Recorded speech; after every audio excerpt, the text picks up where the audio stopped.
नमस्कार, मैं डॉक्टर विवेक रोहिला। मैं नेफ्रोलॉजिस्ट हूँ देहरादून में। हम अपना स्वास्थ्य super speciality clinic new road पर जो है हम वहीं कार्यरत हैं। और हमारा आज का उद्देश्य है इस वीडियो के द्वारा आपको ये जानकारी देना कि गुर्दा रोग क्या हैं, कैसे होते हैं, किडनी की क्या प्रॉब्लम होती है, किडनी का फंक्शन क्या होता है हमारी बॉडी में, और ऐसे कौन से सिम्टम्स हैं जिनके द्वारा आप अपने आप को ये सोच सकते हैं कि अगर आपको वो सिम्टम्स आ रहे हैं तो आपको किडनी की प्रॉब्लम हो सकती है और आपको अपने नेफ्रोलॉजिस्ट से या गुर्दा रोग विशेषज्ञ से मिलना चाहिए। तो हम ये बात करते हैं कि किडनी एक ऑर्गन है बॉडी में, उसके काम क्या क्या होते हैं। तो सभी लोग जानते हैं कि किडनी का एक काम है फिल्ट्रेशन, जिसे हम आम भाषा में कहते हैं भाई किडनी ब्लड को फिल्टर करती है और यूरिन बनाती है। लेकिन फिल्ट्रेशन के अलावा उनके और क्या इंपॉर्टेंट काम है। तो फिल्ट्रेशन करके तो किडनी हमारी बॉडी के जो आप कहिए जो अपशेष होते हैं या जो अपव्यय पदार्थ हैं वो उनको पेशाब के रास्ते निकाल देती हैं, और ऐसा काम हमारे शरीर में केवल किडनी के द्वारा ही संभव है जो कि कर सकती है। इसलिए यूरिन जो होता है उसके अंदर हमारे सारे नाइट्रोजिनस प्रोडक्ट और यूरिया और बाकी जो चीज़ें जो कि बॉडी को आवश्यक नहीं है वो सब चीज़ें उसमें निकल जाती हैं। किडनी इतना बढ़िया फिल्टर हमें ऊपर वाले ने दिया है। लेकिन ऐसा नहीं कि किडनी का काम केवल और केवल ब्लड को फिल्टर करना है। किडनी के और भी बड़े इंपॉर्टेंट काम हैं, जिसमें से कि एक सबसे बड़ा इंपॉर्टेंट काम है हीमोग्लोबिन को मेंटेन करना। किडनी एक ऐसा पदार्थ निकालती है हमारी बॉडी में, एक ऐसा कैटलिस्ट है एरिथ्रोपोइटिन, जो कि हमारी बॉडी में हमारे हीमोग्लोबिन को मेंटेन करने में हमें हेल्प करता है। अगर एरिथ्रोपोइटिन शरीर में ना हो तो भले ही आपकी बॉडी में आयरन, विटामिन B12 और सब चीज़ें उपलब्ध हों, लेकिन हीमोग्लोबिन आपका कम रहेगा। तो हीमोग्लोबिन मेंटेनेंस एक बड़ा इंपॉर्टेंट काम है। इसके बाद नेक्स्ट काम आता है आपकी हड्डियों की मजबूती। सुनने में थोड़ा अजीब लगता है कि किडनी का हड्डियों की मजबूती से क्या संबंध है, लेकिन बड़ा गहरा संबंध है। संबंध ये है कि जो हमारी बॉडी में जो पैसिव विटामिन डी अवेलेबल होता है, जो कि विटामिन डी जिसे हम आप सुनते हैं कि भाई धूप में बैठिए और ये चीज़ें खाइए, इससे विटामिन डी मिलेगा।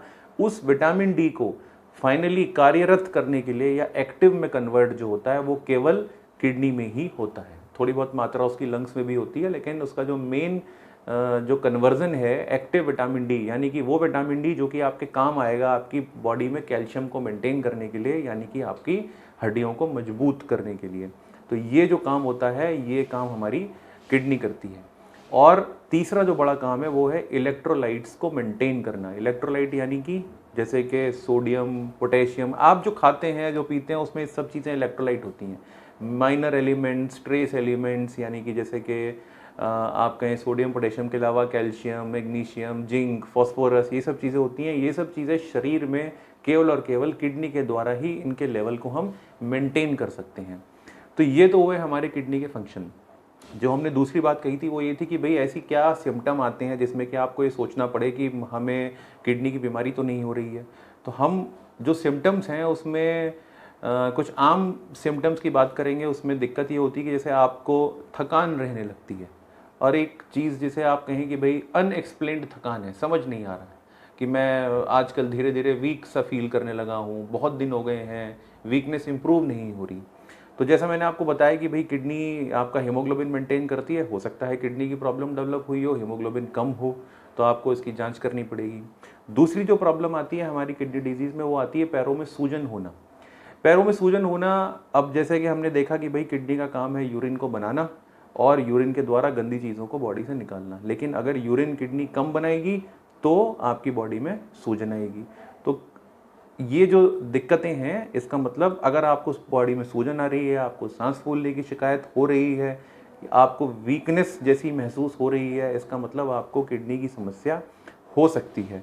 अगर आपको मान लीजिए आपने अपना रूटीन ब्लड प्रेशर चेक किया और आप कहें कि साहब मैं 6 महीने पहले तो मुझे कोई बीपी की बीमारी नहीं थी, अब मुझे बीपी की बीमारी आ गई है, पैरों में सूजन हो गया है, तो ये जो समस्याएं हैं ये बताती हैं कि भाई आपको किडनी की दिक्कत हो सकती है। तो जब आपको कभी लगे कि मुझे ये 3-4 तरह के सिम्टम आने लग गए हैं, कुछ मत सोचिए, अपने नेफ्रोलॉजिस्ट से मिलिए, उनसे संपर्क करें और बात करें कि भाई कहीं मुझे किडनी की दिक्कत तो नहीं होगी। क्योंकि जैसा आपको पता है prevention is better than cure, ऐसे ही early diagnosis is better than treatment. तो अगर आप डायग्नोसिस अर्ली कर लेते हैं तो हमें बहुत ज़्यादा महंगे ट्रीटमेंट की या बहुत क्लिष्ट जिसे कहते हैं कॉम्प्लिकेटेड ट्रीटमेंट की ज़रूरत हो सकता है ना भी पड़े। तो इन दो चीज़ों के बाद हम आज तीसरी बात करने जा रहे हैं इसी वीडियो में कि हम ये जो बच्चों में गुर्दा रोग होते हैं वो क्या होते हैं। जो बच्चों के जो कॉमन गुर्दा रोग हैं वो है एक नेफ्रोटिक सिंड्रोम। नेफ्रोटिक सिंड्रोम एक मेडिकल टर्म है, अगर हम इसको सादी भाषा में, आम भाषा में कहें तो इसमें बच्चों के पेशाब में प्रोटीन आने की समस्या होती है। प्रोटीन कैसे आ जाता है, कहाँ से आ जाता है, ये बात है कि भाई क्योंकि आपकी किडनी आपके ब्लड को फिल्टर करती है, तो आप ये मान के चलिए कि भाई आपकी किडनी जो है एक प्रकार की छलनी है। तो अगर आपकी उस छलनी में छेद बड़े हो जाते हैं तो बॉडी से खराब चीज़ों के साथ साथ जो कुछ अच्छे पदार्थ हैं वो भी निकलने लगते हैं। तो वो जो अच्छे पदार्थ हैं, एल्बुमिन हो गया या प्रोटीन हो गया, जो कि हमारी बॉडी को बढ़ने में हमें मदद करता है, हमें ज़रूरी है हमारे सेल्स को मेंटेन करने के लिए, वो भी पेशाब में निकलने लगता है। तो इसके सिम्टम होते हैं, जो मेन सिम्टम है इसका वो है बच्चों में पूरी बॉडी में सूजन आना, जो कि मेनली चेहरे पर सबसे ज़्यादा आती है। ये बच्चों में किसी भी उम्र में हो सकता है, 2 वर्ष से लेकर 12-14 साल तक। हालांकि नेफ्रोटिक सिंड्रोम एडल्ट्स में भी हो सकता है। तो इसलिए जो हमने आपको कहा कि भाई कभी शरीर में अगर सूजन आने की शिकायत है तो ये जरूर सोचें कि कहीं किडनी की दिक्कत ना हो रही हो। तो नेफ्रोटिक सिंड्रोम एक समस्या हुई।